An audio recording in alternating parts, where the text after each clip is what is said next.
দিনহাটা থেকে উঠেই হেলিকপ্টারে গুড নিউজটা পেলাম।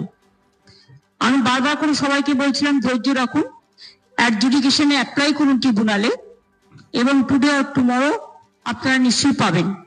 আজকে সুপ্রিম কোর্ট অর্ডার দিয়েছেন, যাদের নাম আছে ট্রিব্যুনালে, মানে যারা অ্যাপ্লাই করেছেন সকলেই মোটামুটি করেছে আমার মনে হয়, তো সেখানে ফার্স্ট ফেজের ভোটার লিস্ট ওরা ডিক্লেয়ার করবে, সাপ্লিমেন্টারি লিস্ট 21 তারিখে, 23 তারিখের আগে। ওটা পেয়ে গেলে আমাদের বুথের সমস্ত কর্মীদের বলবো, আমাদের লিডারদের বিভিন্ন জায়গায়, যে তারা যেন রাতের মধ্যে ভোটার স্লিপ তৈরি করে বাড়ি বাড়ি পৌঁছে দেয়, যাতে ওরা ভোট দিতে পারে যাদের নাম বাদ দিয়েছিল।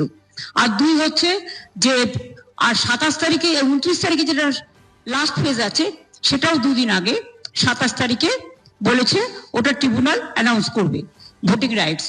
সুতরাং I am so happy and I am proud of my judiciary এবং আমি নিজে কেস করেছিলাম, এটা আমার কেসের ওপর। মামাটি মানুষ জিন্দাবাদ, মামাটি মানুষ ধন্যবাদ। আজকে আমার থেকে খুশি আর কেউ নয়।